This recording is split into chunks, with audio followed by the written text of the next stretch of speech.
Minnesota 79. Boom, boom, boom, boom. Most violent place ever alive. Boom, boom, boom. Ooh, I just have to give it to myself there. I mean, our rap solo was pretty dope, right? Or cool, whatever the millennials say.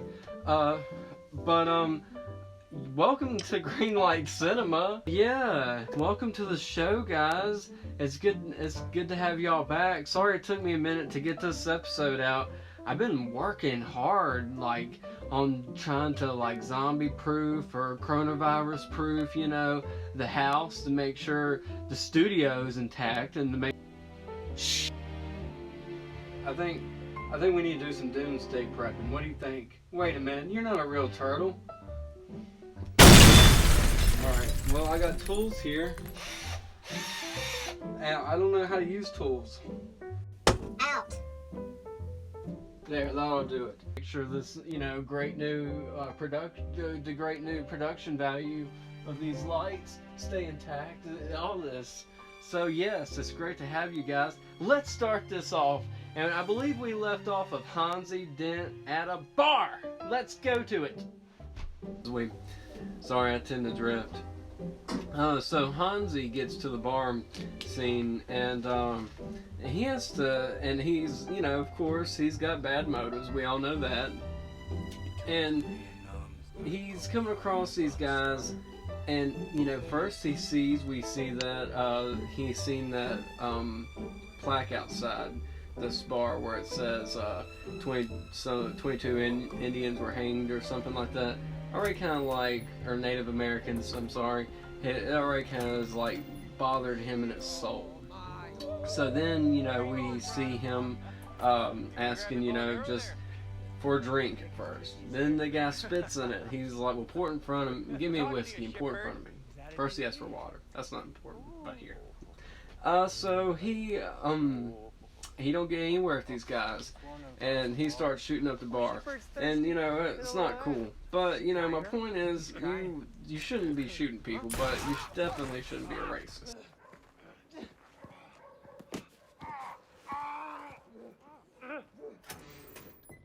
Look, I called the cops. So he shoots up this bartender, now he shoots these cops. Plus the racist. Freeze, coaches.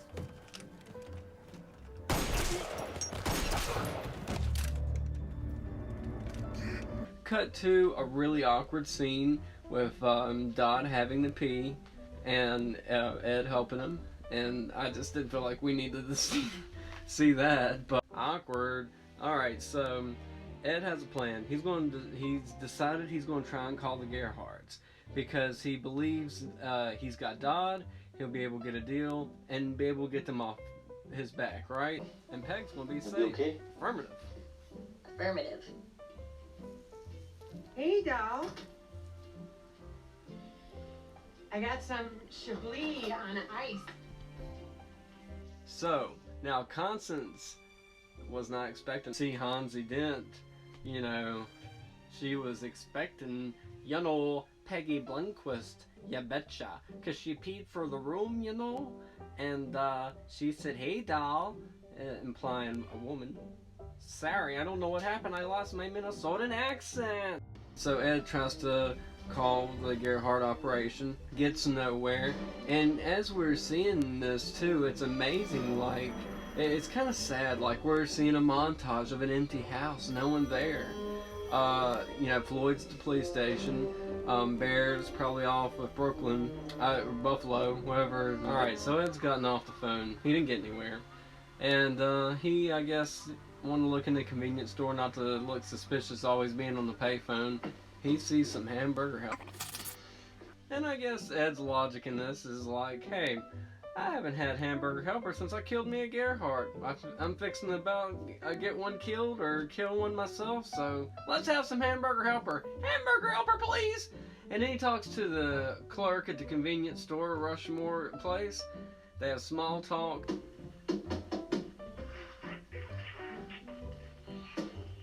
The TV like in the first film, and Dodd, of course, on that pose tied to it like in the first film the original Fargo ever.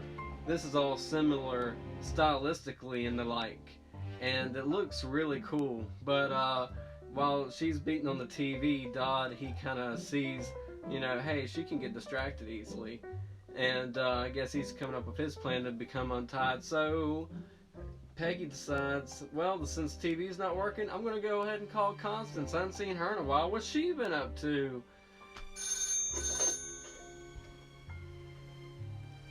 Hello? Oh gosh, did I wake you? No, I'm... Where are you, sweetie? Where are you, sweetie? Because she's got some company that she wasn't expecting. Yeah, but... Okay, bye. But Constance is unfortunately unsuccessful finding a location, but to a point, because Peggy does say that they're in Vermilion, South Dakota, and Constance is in Mankato, Minnesota. So that's like a 3-hour drive. I looked it up because I'm a nerd like this and I need to know these things. If you look at that map there really closely, you can see that in between them, Mankato and Vermilion, is Sioux Falls, our sweet spot of the season. The ending of the icing of the cake. Oofta, this doesn't look like a happy ending. I tried. You heard. Now we see Peggy and Ed, and they're trying to sleep, and Peggy says that Dodd's watching them, so Ed puts a pillowcase over Dodd's head, and now it's the next day. Peggy really don't need to be taking her eyes off Dodd right now. Signal for an answer. Go get him, hun.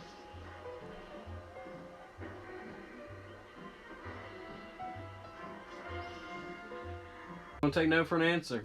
And so he's gonna make a phone call while we have Peggy like really zoomed in watching the movie, and she's watching Operations Eagle's Nest. I want to bring this up because I wrote this down in my notes.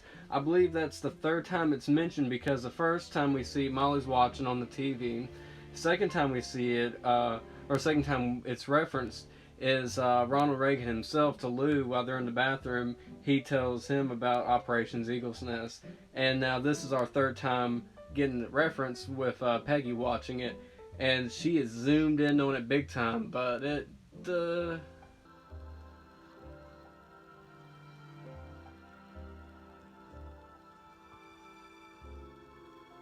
no, what happened to Peggy? Don't worry, we're about to find out. But first, we're seeing Ed talk here to the Gerhardts, and he's not having any more luck. He's getting fed up, he's tired, so he's like, you know what? I'm just going to see if the other side wants him. So he calls Kansas City. I might just call over to the other side, see if they want. Thank you so much for your help. Bye-bye.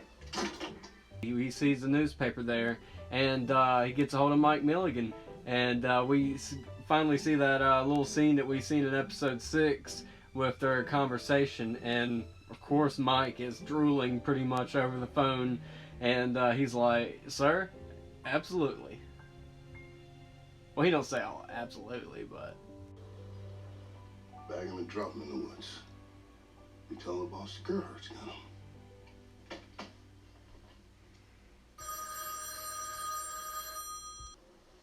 Today's your lucky day, Mike.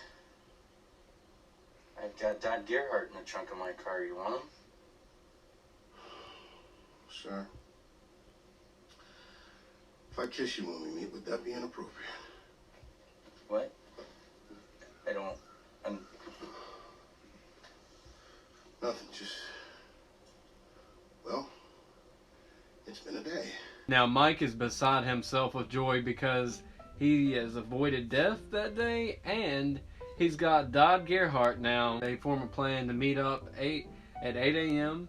at Sioux Falls at the Motor Hotel, the famous Motor Hotel. And I think you and I can make a deal. Well, that's good then. That's real good.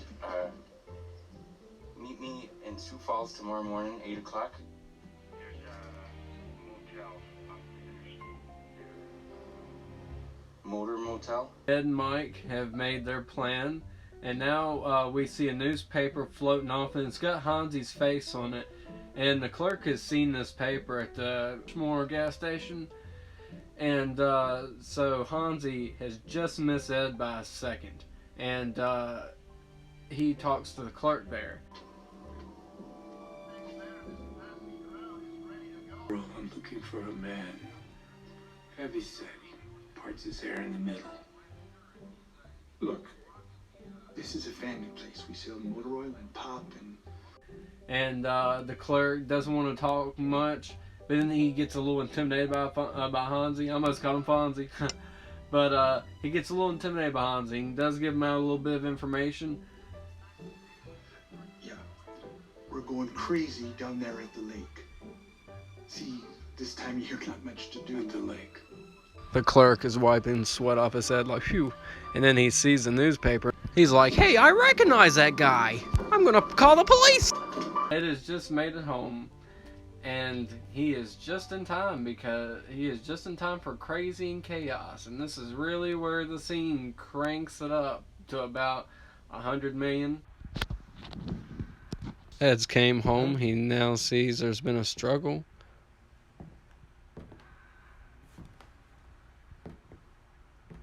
Hun? And he got roped up. It's Dodd. And Dodd's got some advice for him. Son, you got yourself a woman problem. How I know is they've been plaguing me. This scene in particular is absolutely fascinating. The way it's executed, it's just, I just well executed. I had to show it like this because Dodd could have possibly easily escaped out of this. He could have left them two alone. But no, he's got to like talk to him, got to throw around his big mouth and his narcissistic knowledge. And then we see him approaching it. That's Dodd's weak point, is his mouth, and he's got his eyes off Peggy, which you shouldn't if you're secretly rooting for Dodd, which I kind of was a little bit when I first watched it. But I mean, he was an evil bad guy, I guess. But these women, even in those Bible movies, you see it, Delilah and Sherazade. I want to tell you my own private belief here. I think Satan is a woman. Think about it. With her sneak tongue always on your mind. See?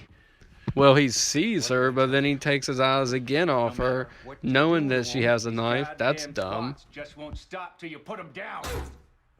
Ouch. Peggy stabs him in the foot. She's broke off the handle to the knife. He cuts his hand. Oof.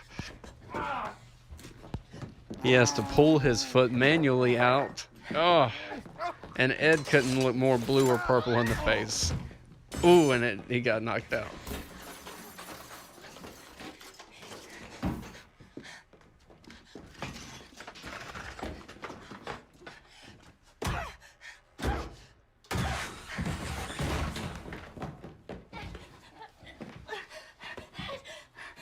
Gosh, that was so much violence in that one scene alone. So now, Edis came to and woke up, and they got Dodd like tied up, and Hansie like just walks in because he's discovered their whereabouts. He's seen, you know, Dodd's old Lincoln, and stops and walks in. Step away from him now. Oh, thank Christ. Get me out of here. Sit down, both of you. Dodd's like, oh, thank goodness. I'm gonna get some help now. No, actually, Hansie wants a haircut, and he's came to kill him. Came to kill you, Dodd. Bad ending here for Dodd and Dodd fans. Just shoot these two and get me to a goddamn hospital. Oh my God. Can I do it? Yeah, definitely wasn't expecting that. I don't think they were either. Look, we thank you. Shut up. I've watched this a billion times, and that still trips me out every time.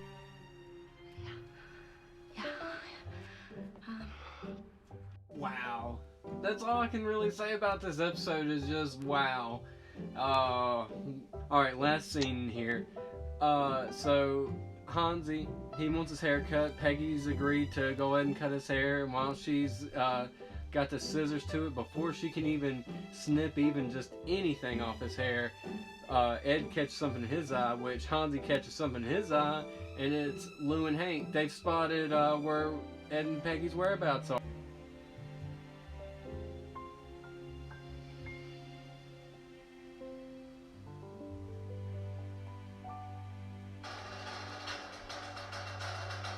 Who does Ed see? It's Lou and Hank. Come to save the freaking day.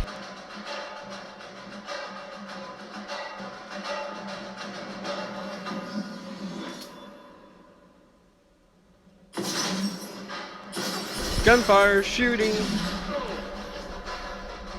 Stab. Ow.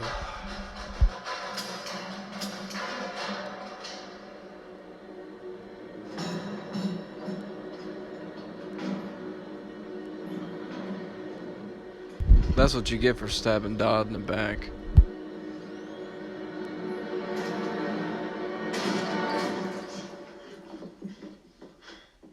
It was a very fast-paced but very well executed scene. Man, alright. So that's the end of episode 8 completely. This was part 2 of my review. I hope you guys, hope y'all liked it and everything. I'm going to be working on episode 9 and 10 now. And after that, no more Fargo reviews. Well, no, I'm going to work on other reviews. But hey, like and subscribe and stay tuned in, guys. And stay well, y'all. Bye.